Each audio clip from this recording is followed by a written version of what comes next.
राष्ट्र सर्वप्रथम, राष्ट्र सर्वप्रथम, राष्ट्र सर्वप्रथम, राष्ट्र सर्वप्रथम। राष्ट्र सर्वप्रथम की बात कार्यक्रम में आप सभी राष्ट्रवासियों का हार्दिक स्वागत है। प्रधानमंत्री नरेंद्र मोदी 17 सितंबर को दिल्ली के द्वारका में विश्व स्तरीय यशोभूमि का लोकार्पण करेंगे। इसके साथ ही वह द्वारका सेक्टर 21 से द्वारका सेक्टर 25 में एक नए मेट्रो स्टेशन तक Delhi airport metro express line के विस्तार का भी उद्घाटन करेंगे। सुप्रीम कोर्ट ने मणिपुर हिंसा पर फैक्ट फाइंडिंग रिपोर्ट प्रकाशित करने के लिए दर्ज एफआईआर में एडिटर्स गिल्ड ऑफ इंडिया के 4 सदस्यों की गिरफ्तारी से अंतरिम सुरक्षा बढ़ा दी। भारत के मुख्य न्यायाधीश डीवाई चंद्रचूड़ ने कहा कि प्रथम दृष्टया पत्रकारों के खिलाफ कोई अपराध नहीं बनता है। अनंतनाग में तीसरे दिन भी आतंकियों के खिलाफ अभियान जारी, ड्रोन का हो रहा इस्तेमाल, एक और सुरक्षाकर्मी शहीद। केरल के कोझिकोड जिले में निपाह संक्रमण के एक और मामले की पुष्टि हुई है। केरल में निपाह वायरस के मामले लगातार बढ़ते जा रहे हैं। केरल में निपाह वायरस के मामलों को देखते हुए कर्नाटक सरकार ने एडवाइजरी जारी की है। जम्मू कश्मीर के अनंतनाग में आतंकवादियों के साथ मुठभेड़ के दौरान शहीद हुए जवान को देश भर में श्रद्धांजलि दी जा रही है। इस क्रम में श्रीनगर भाजपा मुख्यालय में भी शहीदों को श्रद्धांजलि देने के लिए एक कार्यक्रम आयोजित किया गया। सुप्रीम कोर्ट ने दोनों पक्षों के वकीलों के संयुक्त अनुरोध के बाद दिल्ली के पूर्व उप मुख्यमंत्री मनीष सिसोदिया की जमानत याचिका पर सुनवाई 4 अक्टूबर तक के लिए स्थगित कर दी है। सिसोदिया कथित दिल्ली उत्पाद शुल्क नीति के संबंध में मनी लॉन्ड्रिंग जांच का सामना कर रहे हैं। कांग्रेस महासचिव प्रियंका गांधी वाड्रा ने प्रधानमंत्री नरेंद्र मोदी को पत्र लिखकर हिमाचल प्रदेश में बाढ़ और भूस्खलन के कारण उत्पन्न प्राकृतिक आपदा को राष्ट्रीय आपदा घोषित करने का आग्रह किया है। भाजपा के राष्ट्रीय अध्यक्ष जेपी नड्डा ने छत्तीसगढ़ जशपुर से परिवर्तन यात्रा का शुभारंभ किया। छत्तीसगढ़ विधानसभा चुनाव को लेकर भाजपा अपनी पूरी ताकत झोंक रही है। राज्य में भाजपा का मुख्य मुकाबला कांग्रेस से है। भारतीय जनता पार्टी के वरिष्ठ नेता और कर्नाटक के पूर्व मुख्यमंत्री बीएस येदियुरप्पा ने आरोप लगाया कि राज्य की कांग्रेस सरकार ने गुप्त रूप से कावेरी का पानी तमिलनाडु को हस्तांतरित कर दिया और कहा कि यह एक अक्षम्य अपराध है। पश्चिम जिला विशेष स्टाफ की टीम ने किया 2 शातिर स्नैचर व ऑटो लिफ्टर्स को गिरफ्तार। आरोपी मनिंदरजीत सिंह उर्फ मनिंदर सिंह उर्फ मन्नी पहले भी 30 आपराधिक मामलों में शामिल है। वहीं आरोपी अमरीक सिंह उर्फ राजू उर्फ लक्की भी 15 आपराधिक मामलों में शामिल है। सनातन धर्म प्रतिनिधि सभा के उप प्रधान तथा ज्योतिष एवं लाल किताब के पितामह देवज्ञ पंडित वेणी माधव गोस्वामी की अस्थियां वैदिक विधि विधान के साथ सत्यघाट कनखल में वैदिक मंत्रों के मध्य गंगा में विसर्जित की गई। उनके बेटे पंडित रिवुकांत गोस्वामी ने अपने पिता की अस्थियां वैदिक मंत्रों के मध्य गंगा में प्रवाहित की। पंडित वेणी माधव गोस्वामी सनातन धर्म प्रतिनिधि सभा के मंत्री रहे। डॉक्टर गोस्वामी गिरिधारी लाल के पुत्र थे। पंडित वेणी माधव गोस्वामी का अस्थि कलश दिल्ली से कनखल सती घाट उनके परिजन लेकर आए थे, जहां पर मिथिलेश सनातन धर्म इंटर कॉलेज की प्रबंध समिति के अध्यक्ष सुधीर कुमार गुप्ता, सदस्य सुनील दत्त पांडे, अरुण शर्मा, सुबोध बडोला, संदीप धस्माना, दिव्यांश गोस्वामी, ऋषभ गोस्वामी, नरेश भारद्वाज, ईश कुमार शर्मा, प्रमोद शर्मा, गोविंद, पंडित प्रवीण कौशिक आदि ने श्रद्धांजलि अर्पित की। तीर्थ पुरोहित पंडित चंदनलाल कांता प्रसाद, पंडित धनीराम ने अस्थि विसर्जन का कार्यक्रम वैदिक विधि विधान से संपन्न कराया। सनातन धर्म प्रतिनिधि सभा के उप प्रधान रहे पंडित वेणी माधव गोस्वामी लाल किताब के विशेषज्ञ माने जाते थे। उन्होंने लाल किताब को जन जन तक पहुँचाया, उसको सरल भाषा में भक्तों को समझाकर उसका लाभ प्रदान किया। उनके निधन से सनातन धर्म परिवार और सनातन धर्म के अनुयायियों को अपूर्णीय क्षति हुई है। वहीं ललित सुमन, अध्यक्ष दिल्ली प्रदेश all India small and medium newspapers federation, Delhi state news head, national TV channel Sarvadharm Sangam ने भी पंडित वेणी माधव गोस्वामी के निधन पर शोक व्यक्त करते हुए श्रद्धांजलि अर्पित की। भाजपा के राष्ट्रीय अध्यक्ष जेपी नड्डा ने जशपुर छत्तीसगढ़ में परिवर्तन यात्रा का शुभारंभ किया। जेपी नड्डा ने जशपुर में बीजेपी के दूसरे चरण की परिवर्तन यात्रा को हरी झंडी दिखाई। वहीं कार्यक्रम को संबोधित करते हुए नड्डा ने कहा कि यह हमारा संकल्प है कि ये परिवर्तन यात्रा सफल होगी। उन्होंने जनता से वादा करते हुए कहा कि इस यात्रा का उद्देश्य है आपकी सेवा करना। इसके साथ ही उन्होंने पीएम मोदी के नेतृत्व में गरीब कल्याण के जो काम हो रहे हैं उसे छत्तीसगढ़ में भी लागू करने की बात कही और कहा कि गरीबों का कल्याण किया जाएगा। आज के इस परिवर्तन यात्रा में सबसे पहले तो जब मैं जसपुर में आया हूं और आने पर बालाजी भगवान के दर्शन करने का मुझे सौभाग्य मिला और मैंने वहां प्रार्थना की बालाजी भगवान के सामने कि हम सब लोग जिस समाज की भलाई के लिए, समाज को आगे बढ़ाने के लिए, प्रदेश को आगे ले जाने के लिए जो आज ये परिवर्तन यात्रा प्रारंभ कर रहे हैं, उसको बालाजी भगवान का आशीर्वाद मिले और हम सफल हों ताकि छत्तीसगढ़ विकास की ओर ठीक ढंग से आगे बढ़े। स्वर्गीय दिलीप सिंह जुदेव जी महान नेता तो थे ही, महान आत्मा तो थे ही, लेकिन वो महान समाज सुधारक भी थे और प्रदेश को आगे ले जाने वाले। मुझे सौभाग्य प्राप्त हुआ उनके साथ काम करने का। वो हमारे लोकसभा के भी सदस्य रहे, राज्यसभा के भी सदस्य रहे।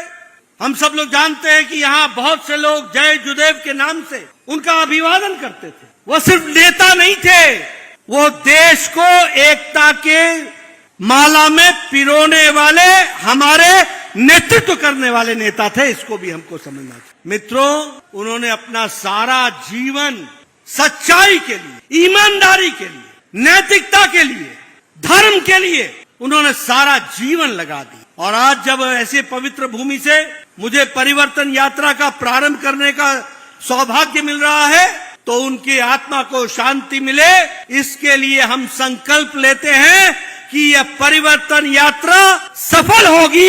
इसके लिए हर कुछ करेंगे और पूरी ताकत से लगेंगे। इस बात का हमको विश्वास लेना चाहिए। और यह परिवर्तन यात्रा क्यों है? यह परिवर्तन यात्रा इसलिए है कि पहले भी हमने आपकी सेवा की है, आगे भी आपकी सेवा करेंगे। हम वायदा करते हैं कि गरीब कल्याण में जो मोदी जी ने काम चलाया है उसको भी फिर से छत्तीसगढ़ की धरती पर उतारेंगे और गरीबों का कल्याण करेंगे। किसानों का सशक्तिकरण कर रहे हैं, महिलाओं का सशक्तिकरण होगा, युवाओं को आगे बढ़ाने वाला काम करेंगे।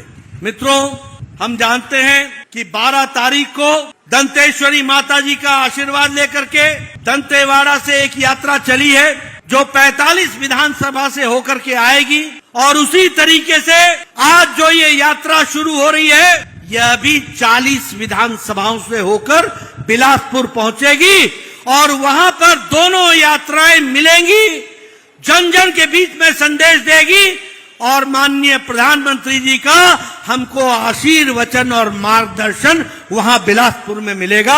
इसको ध्यान में रखिएगा। ये परिवर्तन यात्रा इस तरीके से आगे बढ़ेगी। मित्रों, मैं यहां आपको ये भी बताना चाहता हूं, आज देखिए, आप बताइए, मोदी जी के नेतृत्व में देश की इज्जत दुनिया में बढ़ी है कि नहीं बढ़ी है? बढ़ी है कि नहीं बढ़ी है?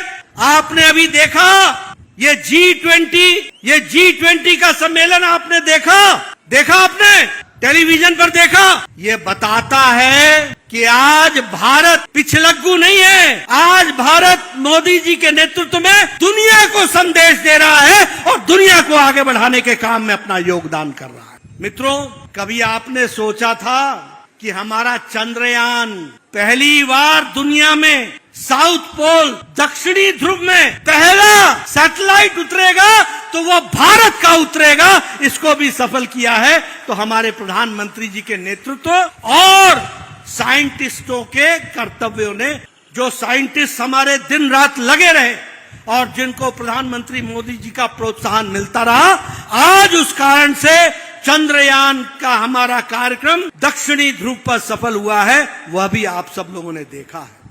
एक ही संदेश है, परिवर्तन, परिवर्तन और परिवर्तन। एक ही संदेश है कि मोदी जी के कार्य को ताकत दो और उसको धरती पर उतारने के लिए यहाँ कमल खिला दो। यही उसका रास्ता है। मुख्यमंत्री योगी आदित्यनाथ आज इंडियन स्टील एसोसिएशन के कार्यक्रम में शामिल हुए। कार्यक्रम में मुख्य सचिव दुर्गा शंकर मिश्रा भी मौजूद रहे। सीएम योगी ने कार्यक्रम को संबोधित करते हुए प्रसन्नता व्यक्त की और कहा कि इंडियन स्टील एसोसिएशन ने समिट के लिए सबसे अधिक संभावनाओं वाले प्रदेश और उसकी राजधानी को चुना है। सीएम योगी के अनुसार उत्तर प्रदेश देश का सबसे बड़ा न केवल उपभोक्ता बाजार है बल्कि सबसे बड़ा श्रम बाजार भी है। वहीं सीएम योगी ने यूपी में हुए विकास कार्यों के बारे में बात करते हुए कहा कि वर्तमान में 13 एक्सप्रेसवे का निर्माण हो रहा है या निर्माण प्रक्रिया में है। उत्तर प्रदेश तेजी के साथ विकास कर रहा है। मुझे प्रसन्नता है कि इंडियन स्टील एसोसिएशन ने अपने समिट के लिए देश के अंदर सबसे अधिक संभावनाओं वाले प्रदेश को और उसकी राजधानी को चुना है।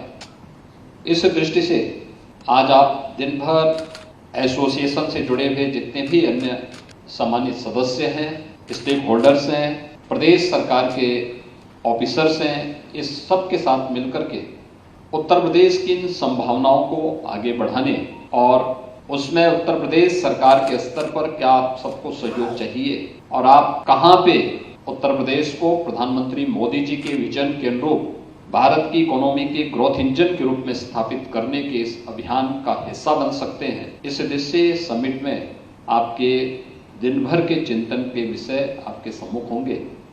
हम सब जानते हैं कि देश की आबादी का हर 5वां व्यक्ति उत्तर प्रदेश में निवास करता है। 25 करोड़ की एक बड़ी आबादी के साथ उत्तर प्रदेश देश का सबसे बड़ा न केवल उपभोक्ता बाजार है बल्कि सबसे बड़ा श्रम बाजार भी उत्तर प्रदेश है। उत्तर प्रदेश के अंदर विगत 6 वर्ष के अंदर इंफ्रास्ट्रक्चर के लिए जो कार्य हुआ है आप सबके सामने है। 13 वर्तमान या फिर प्रस्तावित एक्सप्रेस वे के साथ देश के अंदर एक्सप्रेस वे के रूप में उत्तर प्रदेश जाना जा रहा है।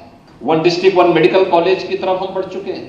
75 जिले 75 जनपदों में एक मेडिकल कॉलेज की स्थापना होगी। आज उत्तर प्रदेश के अंदर इंफ्रास्ट्रक्चर के क्षेत्र में व्यापक परिवर्तन देखने को मिला होगा और इसके लिए जो कदम उठाए गए प्रदेश के अंदर निवेश के लिए बेहतरीन वातावरण, ईज ऑफ डूइंग बिजनेस में उत्तर प्रदेश ने एक लंबी छलांग लगाई। आज देश का सबसे बड़ा सिंगल विंडो प्लेटफॉर्म निवेश मित्र के रूप में उत्तर प्रदेश के पास है। उत्तर प्रदेश सरकार के साथ होने वाला कोई भी एमओयू जो अलग अलग सेक्टर की 25 सेक्टोरियल पॉलिसी उत्तर प्रदेश सरकार ने जारी की है, उनके साथ होने वाली कोई भी एमओयू की मॉनिटरिंग के लिए निवेश सारथी एक एक निवेशक की भावनाओं के अनुरूप उस कार्यक्रम को आगे बढ़ाता है। तो किसी भी निवेशक के द्वारा किए गए निवेश को शासन से मिलने वाले इंसेंटिव के लिए भी हम लोगों ने ऑनलाइन व्यवस्था प्रदेश के अंदर की है। उत्तर प्रदेश आज इन सभी कार्यक्रमों की दृष्टि से अत्यंत महत्वपूर्ण प्रदेश है और इस दृष्टि से आज जब इंडियन स्टील एसोसिएशन अपने इस महत्वपूर्ण समिट के माध्यम से इन संभावनाओं को टटोलने और उन्हें आगे बढ़ाने के लिए प्रयासरत है, मुझे प्रसन्नता होगी उत्तर प्रदेश आपके हर सुझाव का स्वागत करेगा, उसमें पूरा सपोर्ट करेगा और उत्तर प्रदेश में हमारे जो बड़े निवेशक हैं जिन्होंने इस फील्ड में अच्छा काम किया है, भूषण स्टील पहले से यहाँ पे कार्य कर रहा है और उत्तर प्रदेश की इन संभावनाओं को उन्होंने देखा है। गायलैंड ने अपने एक अच्छे निवेश के साथ उत्तर प्रदेश के अंदर इस सेक्टर को आगे बढ़ाने में योगदान दिया है। अंकुर टीएमएक्स सरिया के रूप में, रिमझिम इस्पात, ये तमाम इस फील्ड में नए निवेश उत्तर प्रदेश के अंदर किन संभावनाओं को आगे बढ़ा रहे हैं और मैं इस अवसर पर मैं चाहूंगा उत्तर प्रदेश के श्रम बाजार और उत्तर प्रदेश के उपभोक्ता बाजार को ध्यान में रख करके, लेकिन उत्तर प्रदेश इससे भी बड़ा बाजार है क्योंकि अगल बगल के राज्यों की एक बड़ी आबादी और अगल बगल के देश जैसे नेपाल ही, वहां की भी एक बड़ी आबादी अपने रोजगार के लिए भी और अपने व्यापार के लिए भी उत्तर प्रदेश पर निर्भर करती है।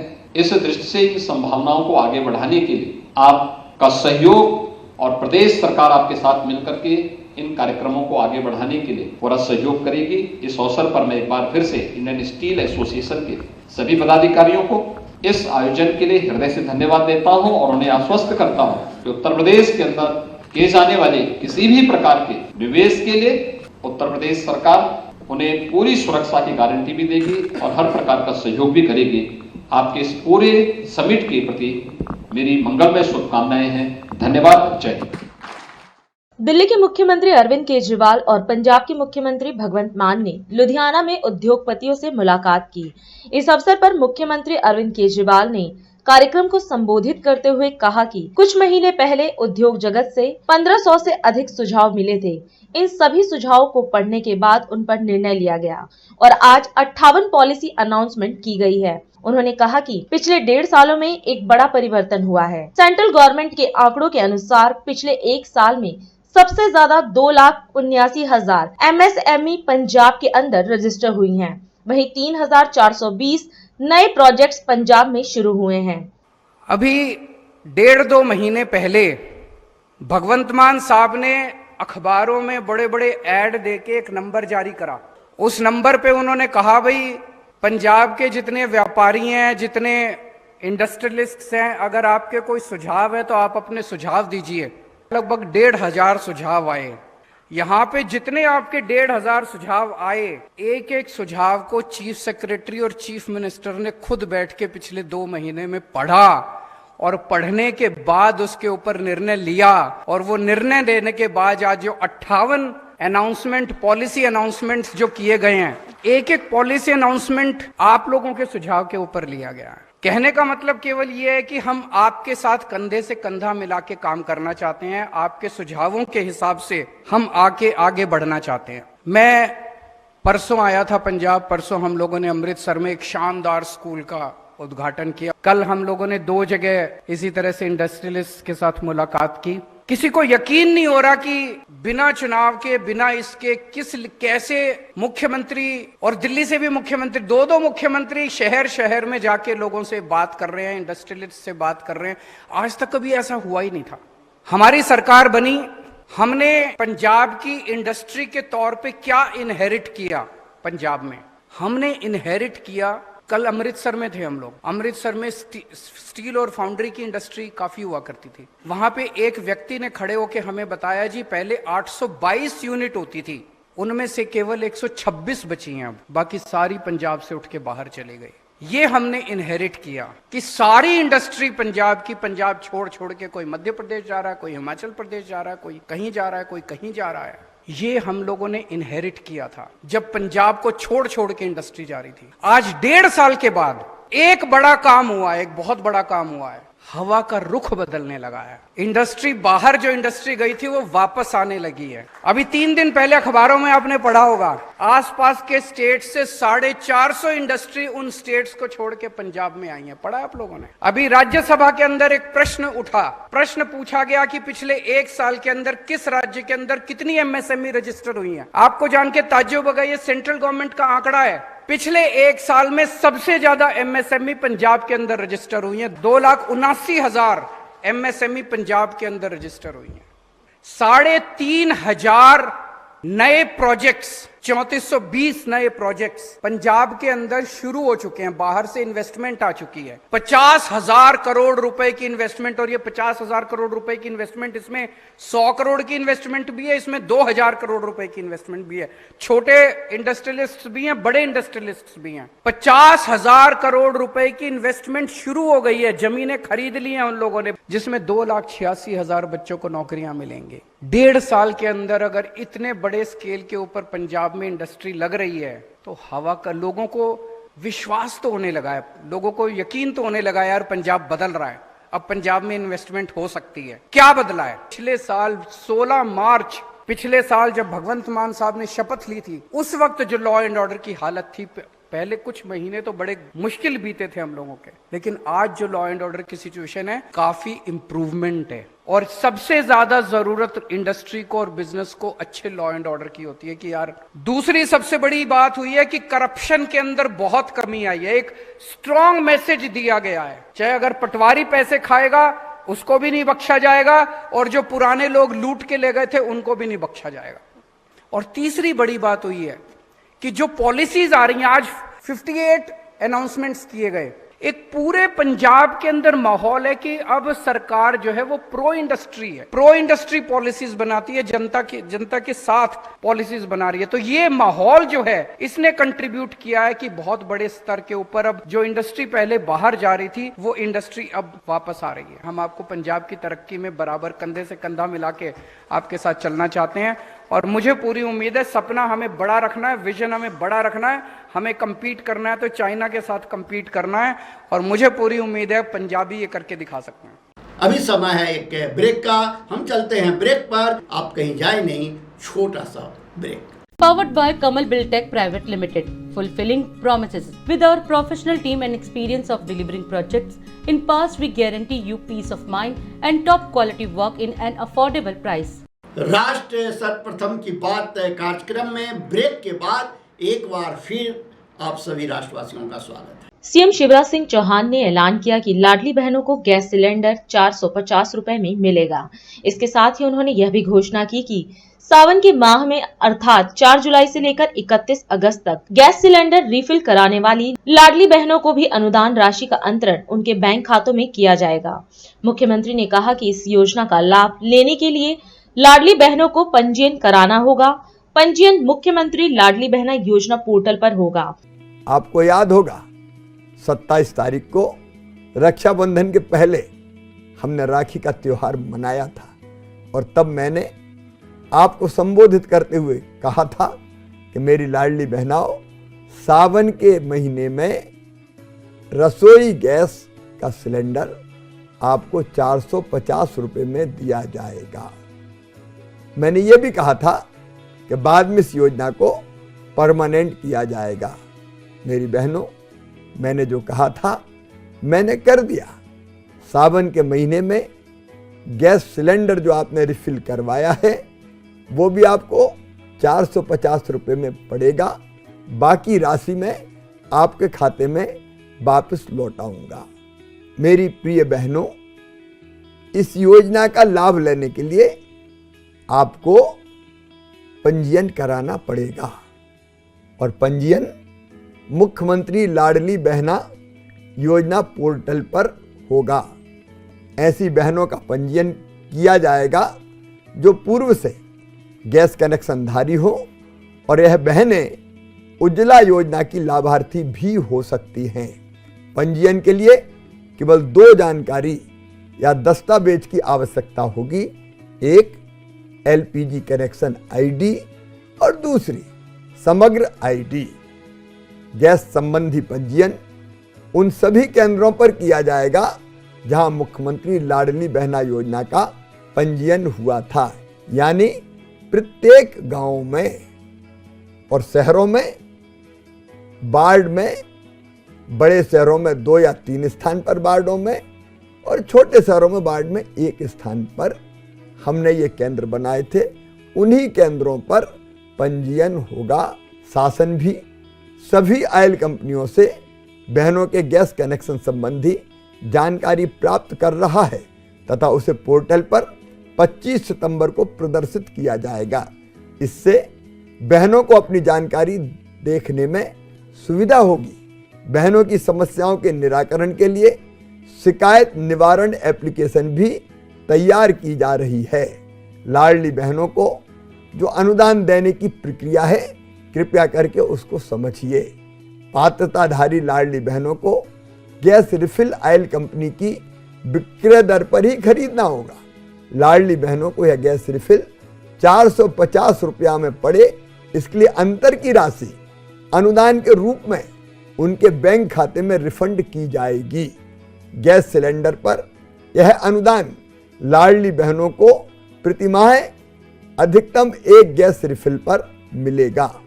प्रधानमंत्री उज्ज्वला योजना की लाभार्थी लाडली बहनों के खाते में अनुदान राशि ऑयल कंपनी द्वारा डाली जाएगी और राज्य सरकार द्वारा ये राशि ऑयल कंपनी को दी जाएगी। ऐसी लाडली बहनें जो उज्ज्वला योजना की लाभार्थी नहीं हैं, उनके बैंक खाते में अनुदान राशि सीधे राज्य सरकार डालेगी। सावन के माह में अर्थात 4 जुलाई से लेकर 31 अगस्त तक गैस सिलेंडर रिफिल कराने वाली लाडली बहनों को भी अनुदान राशि का अंतरण इसी प्रक्रिया की तरह होगा। यदि भविष्य में कभी गैस रिफिल करने की दरें बदलती है तो उसके अंतर की राशि की पूर्ति राज्य सरकार करेगी। विजिलेंस डिपार्टमेंट की रिपोर्ट को लेकर भाजपा सांसद मनोज तिवारी ने एक प्रेस वार्ता की। इस अवसर पर मीडिया को संबोधित करते हुए उन्होंने कहा कि विजिलेंस डिपार्टमेंट की रिपोर्ट से ये साफ हो गया है कि दिल्ली में एक और बड़ा घोटाला हुआ है। यह घोटाला है क्लासरूम का। उन्होंने दिल्ली सरकार पर निशाना साधते हुए कहा कि विजिलेंस डिपार्टमेंट द्वारा लोकायुक्त को सौंपी गई रिपोर्ट में साफ कहा गया है कि 7,180 क्लासरूम को 4,126 कर दिया गया, लेकिन पैसों में किसी भी प्रकार की कोई कटौती नहीं की गई। सांसद तिवारी ने कहा कि एक सेमी स्ट्रक्चर कमरा बनवाने के लिए केजरीवाल सरकार ने 32 लाख रुपए खर्च कर दिए, जबकि भाजपा जब नगर निगम में थी तो परमानेंट स्ट्रक्चर 9.5 लाख रुपए में प्रति कमरा बनवाया जाता था। भाजपा सांसद ने मांग करते हुए कहा कि इस पूरे मामले की सीबीआई द्वारा जांच कराई जानी चाहिए। अच्छी शिक्षा बहुत आवश्यक है, इसमें कोई दो राय नहीं। और आर्थिक रूप से मजबूत परिवार वो भले ही प्राइवेट स्कूलों की तरफ जाते हो, लेकिन आज भी हमारे आम लोगों के बच्चे इन्हीं सरकारी स्कूलों में पढ़ते हैं। और ये देश में कहा भी जाता है कि ज्ञान बहुत आवश्यक है। जब हम लोगों ने क्लासरूम घोटाले की बात करी थी, जब हम लोग इसको लेकर के आगे बढ़े तो पता चला था कि एक एक कमरा 32-32 लाख रुपए में बन रहा है, तो मन को शंका हुई ये क्या हो रहा है। क्योंकि वहीं एमसीडी के परमानेंट स्ट्रक्चर, आज फिर आपसे याद दिलाऊंगा कि पीएस और एसपीएस, परमानेंट स्ट्रक्चर और सेमी परमानेंट स्ट्रक्चर, दो शब्द चलते हैं दिल्ली में जब भी हम कोई इमारत बनाते हैं। और ये दिल्ली की भारतीय जनता पार्टी के समय की एमसीडी परमानेंट स्ट्रक्चर बनाती थी लगभग 9.5 लाख रुपए में एक कमरे के। वहां दिल्ली की आम आदमी पार्टी की सरकार ने 32 लाख में बनाए सेमी परमानेंट स्ट्रक्चर, जो मुख्य बिंदु पे हम आना चाहते हैं। आप सोचिए इस दिल्ली से क्या क्या निकला। एक्साइज घोटाला, हवाला घोटाला, पैनिक बटन घोटाला, दिल्ली जल बोर्ड घोटाला, डीटीसी बस घोटाला, शीश महल घोटाला, और अब नया आया है कमरों के क्लासरूम का घोटाला। अब सबसे जो इंटरेस्टिंग बात है, हमारे पास सीबीसी की रिपोर्ट आई, किसके मांगने पे आई है? लोकायुक्त के मांगने पे आई। ये कहते हैं कि बहुत सारी बातें कहने के बाद कहते हैं therefore the original figure of 7,180 classrooms that were to be constructed was drastically reduced to 4,126। बनना था 7,500, अचानक आ गया 4,000। जब उसके डिटेल में हम जाते हैं तो पता चलता है कि क्लासरूम के नाम पे टॉयलेट को भी उसी में रख दिए। ये क्लासरूम के नाम पे कहीं किसी प्रिंसिपल के लिए रूम बनाए तो वो भी उसी में रख दिए, और जो बने थे उसमें कुछ रंगाई पोताई कर दिया, उसी को इसमें रख दिए। और ये रिपोर्ट में कहा जाता है कि ये सब कुछ सस्पेक्ट है, सब कुछ में संदेह है और इसको बड़ी जांच की आवश्यकता है। ये लोकायुक्त को सीबीसी ने लिख करके भेज दिया। इन नियमों के अनुसार 100 करोड़ के ऊपर के सभी प्रोजेक्ट को कैबिनेट में ले जाना पड़ता है। इन्होंने क्या किया कि on the direction of Arvind Kejriwal ji CM Delhi, इन्होंने सारे को छोटे छोटे टुकड़ों में बांट दिया और किसी को उस मानक तक जाने ही नहीं दिया जिससे ये कैबिनेट में जाए। इस प्रोजेक्ट को 16 छोटे छोटे प्रोजेक्ट में बांट दिया गया, जिससे इनकी सैंक्शन एक्सपेंडिचर फाइनेंस कमेटी से ले ली गई अनुमति, और चेयरमैन खुद पीडब्ल्यूडी के मंत्री सत्येंद्र जैन थे। अब तो जेल में ही 2015 में दोपहर 1 बजे से 1:30 बजे तक 10 प्रपोजल कंसीडर कर दिए गए और 521.93 करोड़ के प्रोजेक्ट मात्र 30 मिनट में पास कर दिए गए। कहीं नहीं जाना पड़ा, एलजी महोदय के टेबल पे भी नहीं जाना पड़ा। तो इस प्रकार से जब हम लोकायुक्त में गए तो लोकायुक्त महोदय ने बहुत सारे हम लोगों से सवाल किए, बहुत सारी बातें हुई थी, लेकिन उन्होंने कहा कि फाइनली उन्होंने कहा कोई बात नहीं, इसको चीफ सेक्रेटरी से सीबीसी से इसका जवाब मांगा और आज वो जवाब आप सबके सामने में लेकर के बैठा। लेकिन ये जानकारी, this is very important, CBC की रिपोर्ट, और ये कहती है कि हाँ, जो मुद्दा मनोज तिवारी और उनके साथियों ने उठाया, बीजेपी ने उठाया, उसमें गड़बड़ी हुई है। उसकी अब जांच आगे बढ़ेगी। अब मैं अंत में सिर्फ एक लाइन कहते हुए कि हमारी इच्छा है, हमारी चाहत है कि लोकायुक्त महोदय को जो कहेंगे भी कि इस केस को भी सीबीआई को सुपुर्द कर देना चाहिए। यही कहते हुए आज की पीसी में अपनी बात को समाप्त करता हूं। और अधिक खबरों के लिए आप हमारे YouTube चैनल दैनिक इंडिया दर्पण को अभी सब्सक्राइब करें और नोटिफिकेशन के लिए बेल आइकन को प्रेस करना ना भूलें।